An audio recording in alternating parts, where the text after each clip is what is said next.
Tópico 1. Conceitos e espécies de tributos.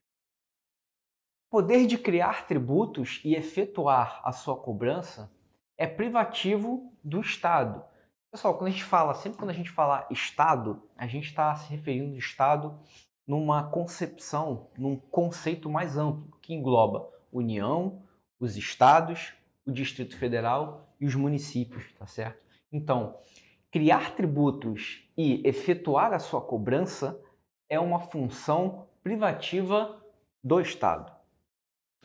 Esse poder é concedido pela Constituição Federal de 1988 e as principais disposições constitucionais sobre o direito tributário se encontram lá no artigo 145 a 162 da Constituição Federal. Okay? Então, é a partir dessas regras básicas que estão nesses artigos da Constituição que se originam todos os demais regulamentos infraconstitucionais, como, por exemplo, leis ordinárias, leis complementares, circulares, instruções normativas que a Receita Federal emite a todo momento, né? E que vão detalhar, né, que vão regulamentar, né, o funcionamento, a cobrança, o pagamento, né, de cada tributo instituído.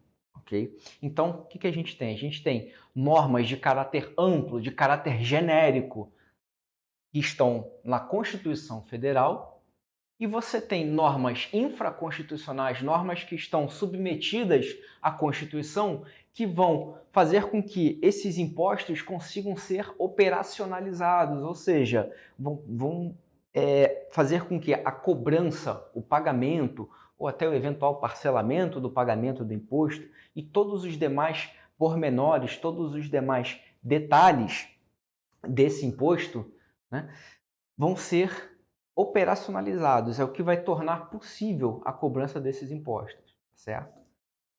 É através desses regulamentos, né, infraconstitucionais, tá certo? Então, vamos lá. Conceito de tributo.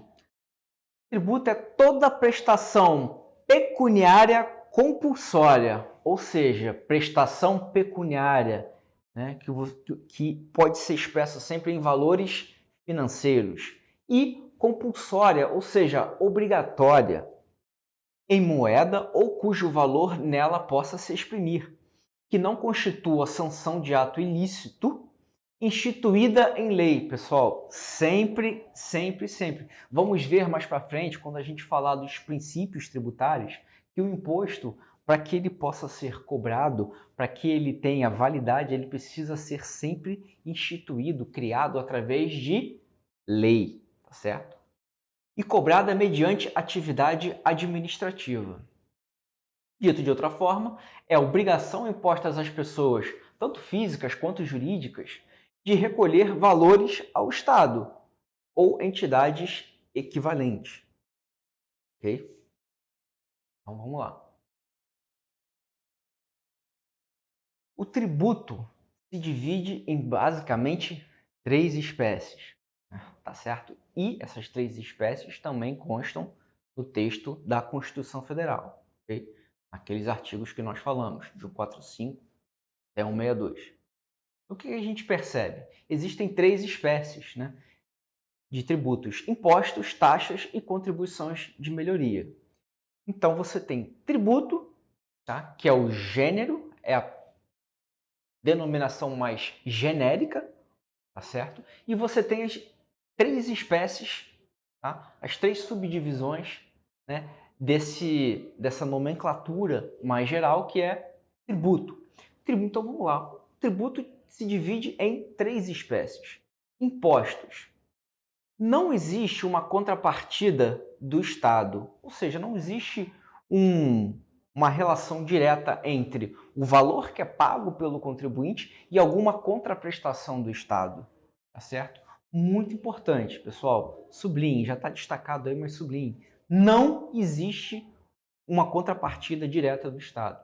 Exemplos de impostos, temos aí diversos, né? Imposto de renda, imposto sobre circulação de mercadorias e serviços, o ICMS, que é o imposto estadual, né? Temos o imposto de renda, que é o imposto federal, o ISS, que é o Imposto sobre Serviços, que é o imposto municipal, ok? Temos imposto sobre importação, imposto sobre exportação, temos o IPI, que é o Imposto sobre Produtos Industrializados, né? Também o imposto federal, certo?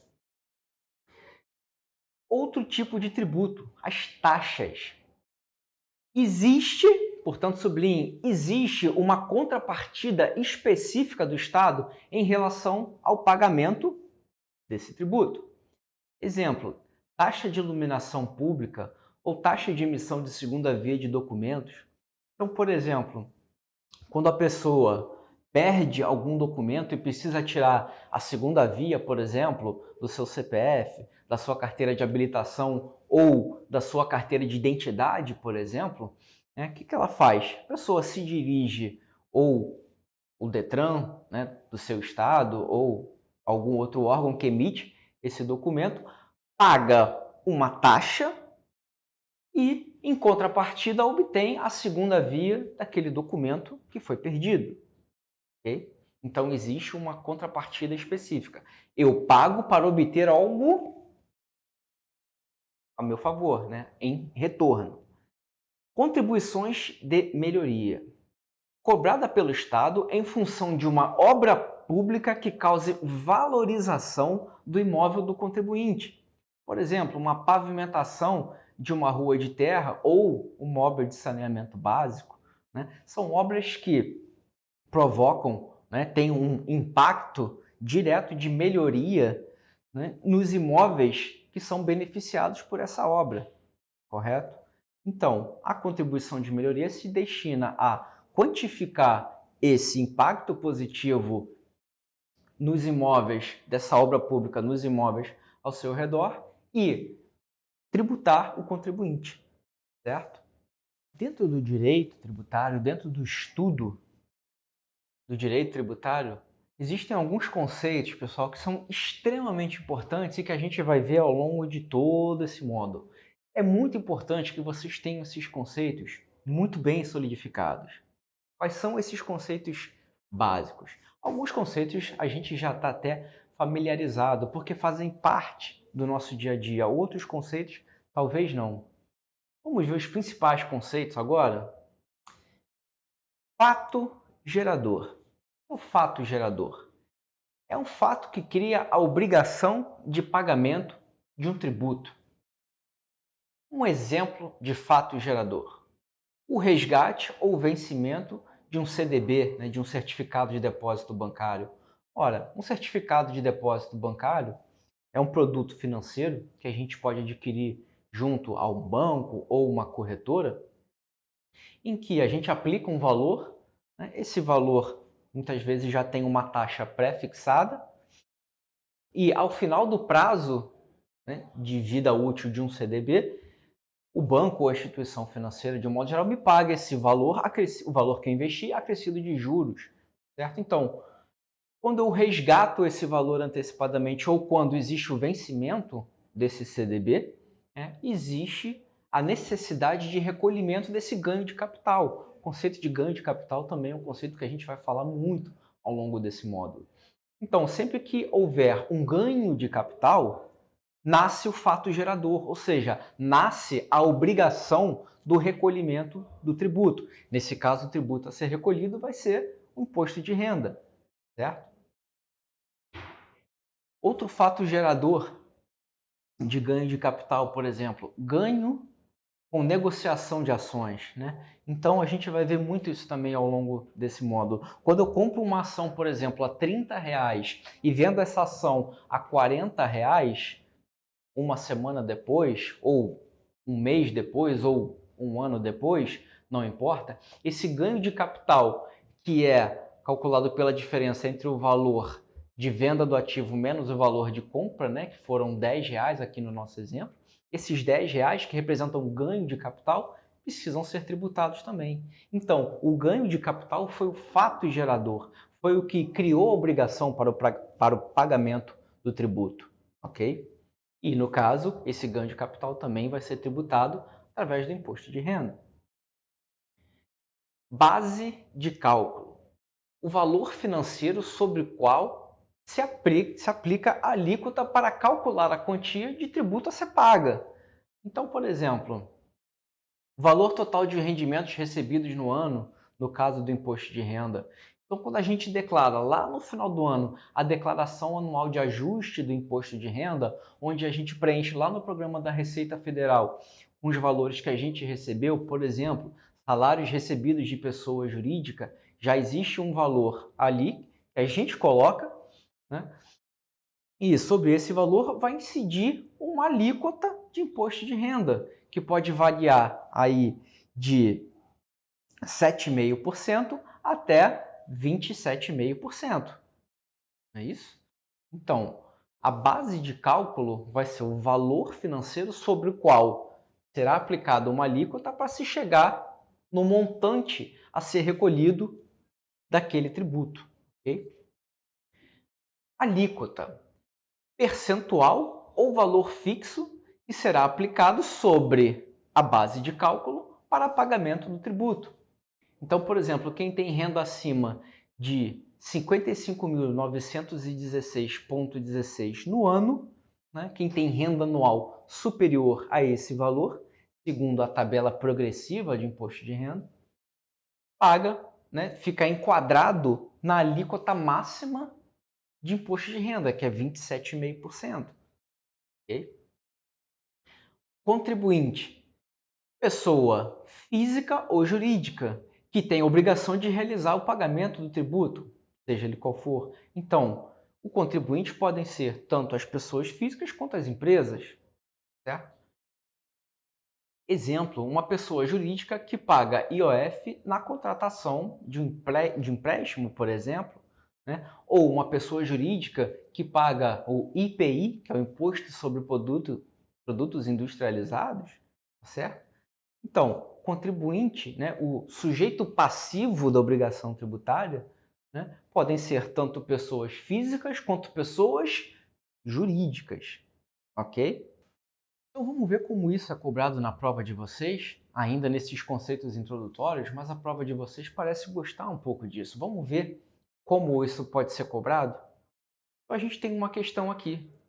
Sobre tributos, analise as afirmações abaixo. Pessoal, qual o comando da questão? Isso é muito importante. Entender o que a questão pede de você é fundamental para que você consiga assinalar a opção correta. Portanto, é preciso ter clareza. O que a questão pede? A questão pede para que nós assinalemos a afirmativa, a alternativa, melhor dizendo, que está correta. Ok? Muitas vezes, o comando da questão pede para que nós assinalemos as alternativas que estão erradas. Então, prestem atenção. Cuidado, né? Muitas vezes a gente já tem um viés de marcar aquilo que está correto, mas às vezes a questão quer o que está errado. Prestem bem atenção e sempre no comando da questão. Então, vamos lá. Primeira sentença. Impostos são tributos com contraprestação direta por parte do Estado. Pessoal, a gente viu que impostos são tributos que não possuem uma contraprestação direta por parte do Estado. Ou seja, não é possível se quantificar, se precificar, não é possível estabelecer uma relação direta entre o valor pago de impostos e algum tipo de contraprestação por conta do Estado. Diferentemente das taxas. Sentença número 2. Taxas são tributos com contraprestação direta por parte do Estado. Opção 2, sentença 2, correta. Sentença 1, errada. Vamos para a sentença 3. Contribuições de melhoria têm o seu fato gerador na valorização imobiliária do usuário. Bom, a gente viu que contribuições de melhoria, né, são impostos que são cobrados em função de alguma obra pública que é feita em uma determinada localidade que gera uma valorização imobiliária das construções no seu entorno, certo? Então, o conceito está correto. Opção 2 e opção 3 estão corretas, a opção 1 está errada. Bom, você poderia até ficar em dúvida entre a sentença 2 e a sentença 3. Mas se você já sabe que a sentença 1 está errada, de cara, o que a gente já conseguiria eliminar? Já conseguiria eliminar a opção A e a opção B. certo? A gente ficaria apenas com a opção C e D. A gente já mata 50% da questão aí. Bom, como a sentença 2 e a 3 estão corretas, então a opção mais acertada é a opção correta é a letra C, porque a sentença 2 e 3 estão corretas.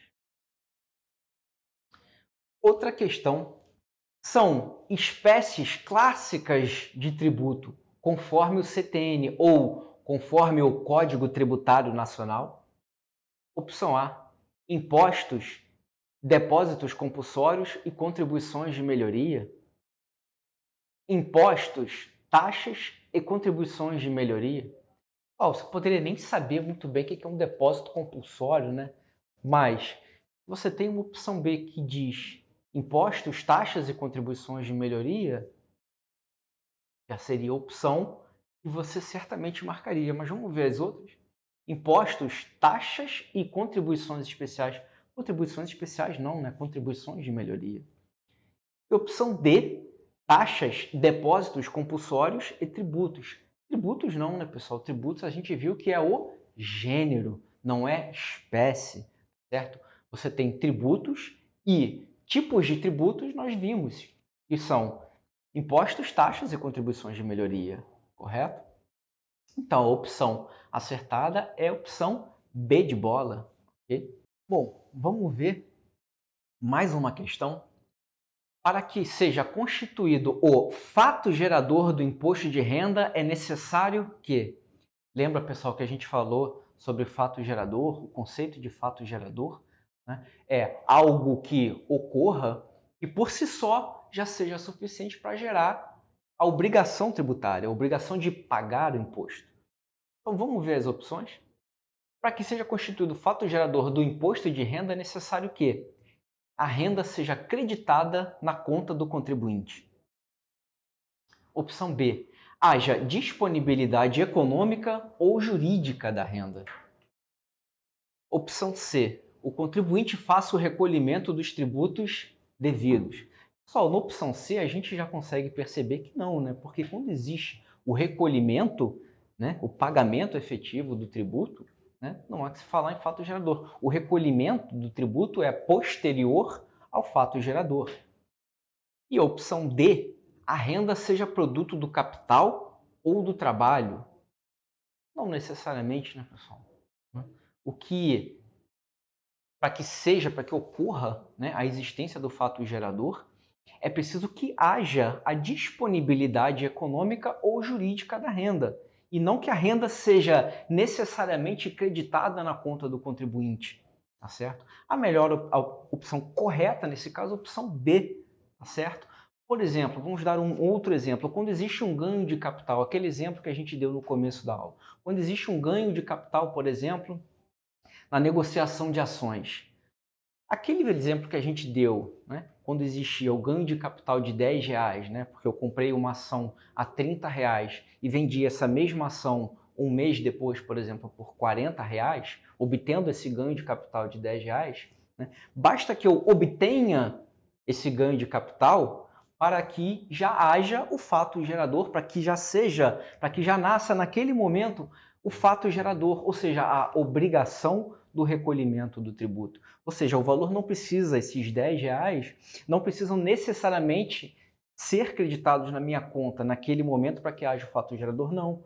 A simples ocorrência do evento, ou seja, o ganho de capital, já é suficiente para que nasça a partir daí o fato gerador. Então, você poderia até ficar em dúvida entre a opção A ou a opção B, mas não é preciso que a renda seja necessariamente, né, o valor seja necessariamente creditado na conta do contribuinte para que nasça, né, a obrigação tributária, para que nasça o fato gerador, ok?